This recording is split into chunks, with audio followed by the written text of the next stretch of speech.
Welcome to this episode of the weekly News Roundup. The Holy Fire event happened last Saturday in Jerusalem.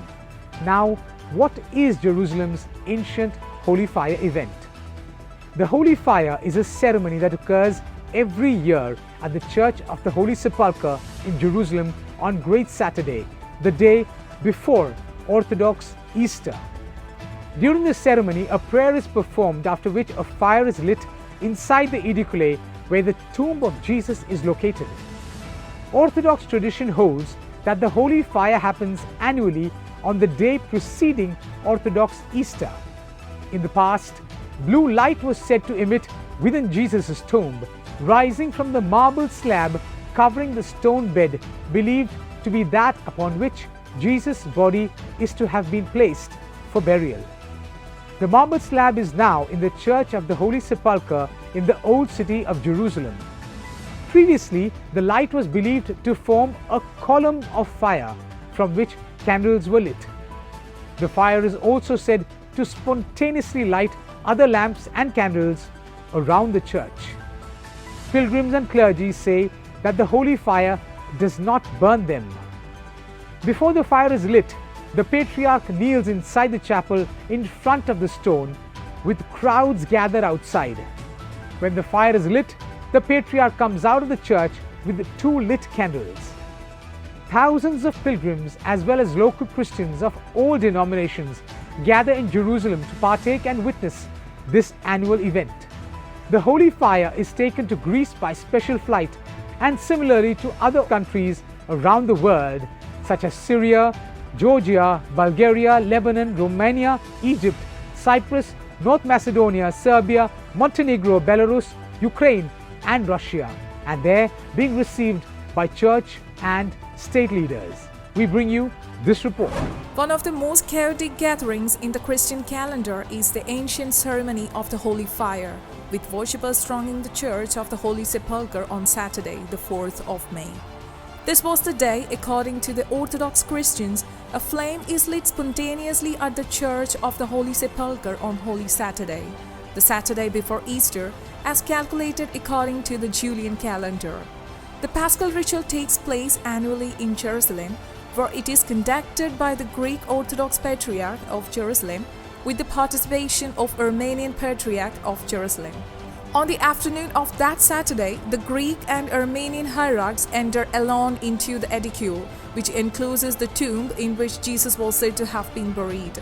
The edicule is then closed while the Greek Patriarch kneels and prays inside. After some time, a glimmer of light flickers from inside the edicule, followed moments later by the emergence of the Patriarch with a bundle of candles that bear a flame in each hand. The Patriarch then blesses the crowd before the flame is rapidly and at times chaotically distributed. Cheers and prayers rang out as candles one by one were lit up. The ceremony for believers in Greek Orthodox communities have been held for more than a millennium. The church is built on the site where Christian tradition holds that Jesus was crucified, buried, and resurrected. Many celebrants over the centuries have attributed the lighting of the candles to a spontaneous spark that descends miraculously from heaven, a belief affirmed by many Eastern Orthodox Christians today. Delegations representing Eastern Orthodox countries carry the flame that same day to their home countries, where it is presented in cathedrals in time for the Easter service. It is also carried locally to cities in the West Bank and Israel with sizable Christian communities, where crowds gather with fanfare in the city centers to receive the flame. In other news coming in, AstraZeneca, the company that made the Covishield vaccine, has said that they have initiated the worldwide withdrawal of their Covid-19 vaccine. Days after it was reported that the British pharmaceutical company admitted that the vaccine can cause rare side effects. The vaccine, developed by AstraZeneca and Oxford University, was produced by the Serum Institute of India as the Covishield vaccine. The vaccine maker has said the worldwide withdrawal was initiated because of commercial reasons due to a surplus of available updated vaccines for COVID-19, the Telegraph reported. The vaccine was superseded by updated vaccines that tackle new variants, AstraZeneca said. The firm's application to withdraw the vaccine was made on 5th March and came into effect on the 7th of May, according to the Telegraph, which first reported the development. The company voluntarily withdrew its marketing authorization in the European Union, adding that the vaccine was no longer being produced and could no longer be used. Similar withdrawals will be made across other countries that have been using the vaccine. We bring you this report. The pharmaceutical giant is facing a £100 million lawsuit in the UK over claims that the COVID jab caused deaths and injuries to several people. AstraZeneca admitted in one of the court documents in February that Covishield can, in very rare cases, cause TTS or thrombosis with thrombocytopenia syndrome. TTS causes blood clots and has been linked to at least 81 deaths in the UK. However, the vaccine maker has denied that the decision to withdraw Covishield is linked to the court case. The pharma company will withdraw marketing authorizations in the UK and other countries where it has regulatory approval, reports the Telegraph. It would first proceed to withdraw the vaccine, also sold as Vaxzevria, within Europe. The AstraZeneca vaccine was authorized for use for those aged 18 and above. 2 jabs of the vaccine were given at least 3 months apart. The vaccine was distributed to at least 70 countries. In India, Covishield was widely used during the pandemic and reportedly 175 crore doses were delivered. The Serum Institute of India stopped manufacturing the vaccine in December 2021. In April last year, it started remaking the doses as COVID-19 cases rose in the country. SII CEO Adar Poonawalla said in April last year that the vaccine manufacturer would make 6 to 7 million doses available in 90 days. Just as a precaution, we have done it so that people have Covishield as a choice if they want it, he was quoted as saying by news agency PTI. AstraZeneca said in a statement that according to the independent estimates, over 6.5 million lives were saved in the first year of use alone, and over 3 billion doses were supplied globally. Our efforts have been recognized by governments around the world and are widely regarded as being a critical component of ending the global pandemic. As multiple variant COVID-19 vaccines have since been developed, there is a surplus of available updated vaccines. We will now work with regulators and our partners to ally on a clear path forward to conclude this chapter amid significant contribution to the COVID-19 pandemic. AstraZeneca has insisted the decision to withdraw the vaccine is not linked to the court case or its admission that it can cause TTS. It said the timing was pure coincidence, reports the Telegraph.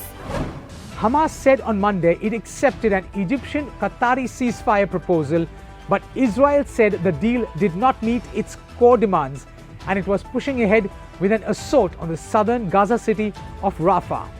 Still, Israel said it would continue negotiations. The developments in the 7-month-old war came as Israeli forces struck Rafah on Gaza's southern edge from the air and ground and ordered residents to leave parts of the city, which has been a refuge for more than 1 million displaced Palestinians. Hamas said in a brief statement that its chief Ismail Haniyeh had informed Qatari and Egyptian mediators that the group accepted their proposal for a ceasefire. Hamas's abrupt acceptance of the ceasefire deal came hours after Israel ordered an evacuation of some 1 lakh Palestinians from eastern neighborhoods of Rafah, signaling an invasion was imminent. Meanwhile, Israeli Prime Minister Benjamin Netanyahu's office said later that the truce proposal fell short of Israel's demands, but Israel would send a delegation to meet with negotiators to try to reach an agreement. Shortly after Hamas said it had accepted the Egyptian-Qatari truce proposal, Israel's war cabinet decided to continue the Rafah operation. More than 34,600 Palestinians have been killed in the conflict, according to Gaza health officials. The UN has said famine is imminent in the enclave. We bring you this report. The war began when Hamas militants attacked Israel on October 7, killing about 1,200 people and abducting 252 others, of whom 133 are believed to remain in captivity in Gaza, according to Israeli tallies.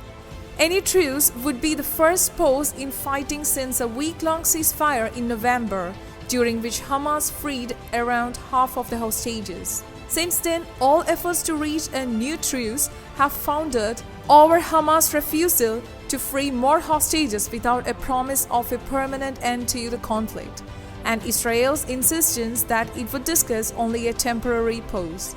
A senior Hamas official and advisor to Ismail Haniyeh said the proposal met the group's demands for reconstruction efforts in Gaza, return of displaced Palestinians, and a swap of Israeli hostages for Palestinian prisoners in Israeli jails. The Hamas deputy chief in Gaza, Khalil al-Hayya, said the proposal comprised 3 phases of 6 weeks each, with Israel to pull its troops out of Gaza in the second phase. Earlier, Israel ordered the evacuation of parts of Rafah, the city on the Egyptian border that has served as the last sanctuary for around half of Gaza's 2.3 million residents. In a statement, Netanyahu's office added that his war cabinet approved continuing an operation in Rafah. An Israeli official, speaking on condition of anonymity, said the proposal that Hamas approved was a watered-down version of an Egyptian offer and included elements that Israel could not accept. This would appear to be a ruse intended to make Israel look like the side refusing a deal, said the Israeli official. Israel believes that a significant number of Hamas fighters, along with potentially dozens of hostages, are in Rafah and has said that a victory requires taking the key city.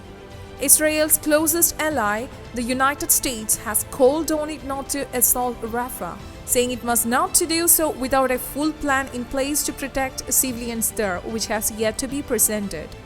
Israel says Rafah is the last significant Hamas stronghold in Gaza, and Netanyahu said Monday that the offensive against the city was vital to ensuring the militants can't rebuild their military capabilities. A U.S. official said that Washington is concerned about Israel's latest strikes against Rafah, but does not believe they represent a major military operation. Israel said it was conducting limited operations on the eastern part of Rafah. Palestinian residents said there were massive airstrikes. Instructed by Arabic text messages, phone calls and flyers to move to what the Israeli military called an expanded humanitarian zone around 20 kilometers away, some Palestinian families began trundling away in chilly spring rain. Some piled children and possessions onto donkey carts, while others left by pickup or on foot through muddy streets. The looming operation has raised global alarm. Aid agencies have warned that an offensive will bring a surge of more civilian deaths in an Israeli campaign that has already killed over 34,000 people and devastated the territory. It could also wreck the humanitarian aid operation based out of Rafah that is keeping Palestinians across the Gaza Strip alive, they say. In latest news coming in from the Maldives, the dwindling number of tourist arrivals from India has sparked alarm bells in the tourism industry of Maldives, with the archipelago nation's tourism minister on Monday urging Indians to contribute to the country's economy, which is dependent on tourism. In an interview with the PTI videos here, Maldivian Tourism Minister Ibrahim Faisal emphasized on the historical relations between his country and India. He said, "We have a history. Our newly elected government also wants to work together with India. We always promote peace and a friendly environment. Our people and the government will give a warm welcome to Indian arrivals. As the tourism minister, I want to tell Indians to please be a part of Maldives tourism. Our economy depends on tourism," he said. A full-blown backlash was directed at the Maldives following derogatory remarks against India and Prime Minister Narendra Modi on social media by 3 Maldivian officials after Modi posted photos and videos of the pristine Lakshadweep Islands on India's west coast on January 6th on his X handle. Scores of Indians, including multiple celebrities, cancelled their reservations and dropped plans to visit Maldives. The tourism arrival statistics reflected how, from being a top visitor country, India's position went down from topmost to 6th position after January. According to a report published on Monday, the number of tourist arrivals from India declined by 42% in the first 4 months of this year compared to the first 4 months of last year. On January 4th, social media posts from Indian Prime Minister Narendra Modi praising the beauty of India's beaches in Lakshadweep sparked a diplomatic row with the Indian Ocean island nation, Maldives. As a country that leans heavily on tourism on its own beaches, 3 Maldivian junior ministers, Mariam Shiuna, Malsha and Hassan Sihan, were quick to criticize the Indian Prime Minister, which led to calls from Indian social media users to boycott Maldives as a tourist destination.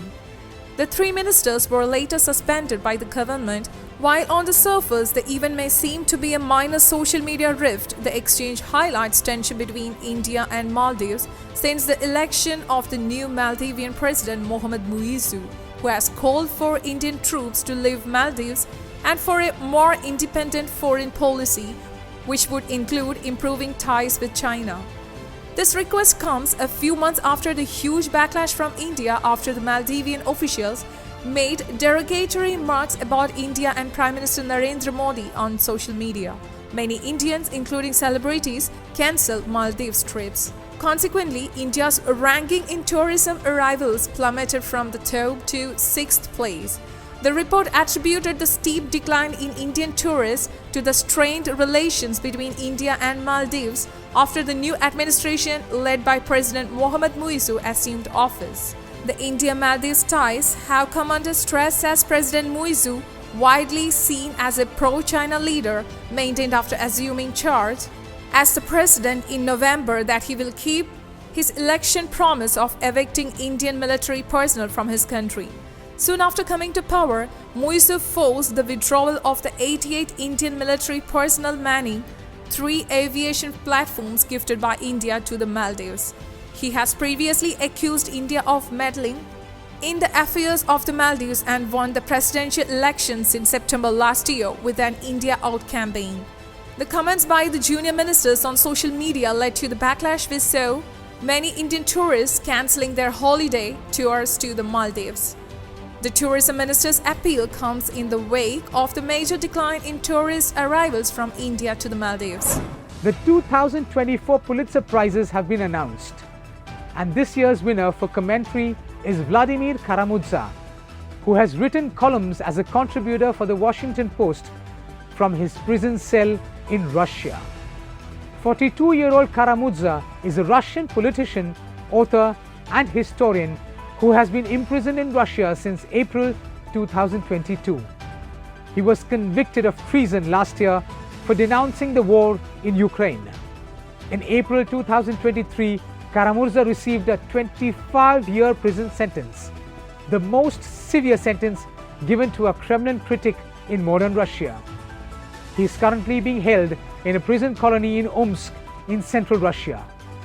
He is among a growing number of dissidents held in increasingly harsh conditions under President Vladimir Putin's political crackdown on dissent of the Kremlin regime. The prize was awarded to Karamurza for passionate columns written at great personal risk from his prison cell, warning of the consequences of dissent in Vladimir Putin's Russia and insisting on a democratic future for his country, according to the Pitzer announcement on Monday. We bring you this report. Vladimir Karamurza wasn't available to comment on receiving the award because of his imprisonment. The Washington Post reported his wife Evgenia Karamurza thanked the newspaper on Monday for making sure that the voice of Vladimir is heard, that he is not forgotten, and that his vision is not forgotten. Members of Congress last month called for the immediate release of the Russian opposition figure. The charges against Karamurza, a dual Russian-British citizen, stem from a March 2022 speech to the Arizona House of Representatives in which he was critical of Russia's full-scale invasion of Ukraine. Karamurza has survived poisonings twice that he blamed on Russian authorities. Karamurza's doctors have been unable to say what he had been poisoned with or even to find any trace of it.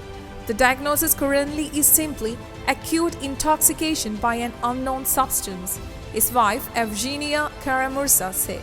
He has rejected the charges against him as punishment for standing up to Putin and likened the proceedings to the show trials under Soviet dictator Joseph Stalin. Evgenia Karamurza, who lives in the US with their children, has said that her husband has spent months in solitary confinement, a punishment that has become common for Kremlin critics and is widely viewed as designed to put additional pressure on them. Despite not being able to speak to him, his children have grown up being acutely aware of the perils of being an opposition figure in Russia.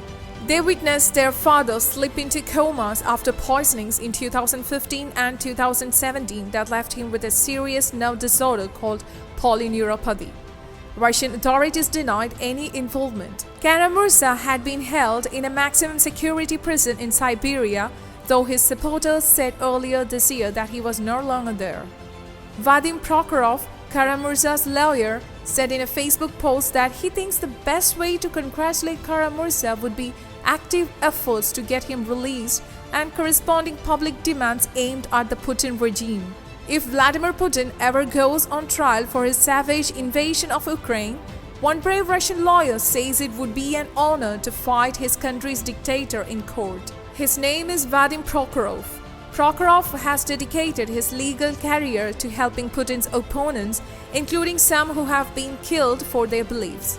Evgenia Karamurza has no doubts who was responsible for the death of Russian opposition politician Alexei Navalny in prison. She said, "Make no mistake, that was a political assassination and murder carried out in cold blood, and the man responsible is Vladimir Putin." Ms. Karamurza says, if you look at the history of Russia under Putin, it's no real shock that Navalny did not survive his prison sentence. She said about the Kremlin's objective, "The goal is to isolate him from the world, but his spirit remains strong," she said. Adding that in letters, he kept his humor and made jokes, but we are very concerned about his health, which will only deteriorate. He has lost 25 kilograms since his jailing. Human rights groups estimate that there are almost 700 political prisoners in Russia, and campaigners say dozens of them may be in mortal danger, struggling with serious pre-existing health conditions. Evgenia last saw Vladimir on a screen 5 days after Alexei Navalny's death, when he appeared in a grainy video link from his Siberian jail, issuing a statement of defiance. "If we submit to despondency and fall into despair, then this is exactly what they are counting on," he said. "Our main duty to our dead comrades is that we continue our work with even greater dedication than before." Thanks for watching. Until we meet next time, stay blessed.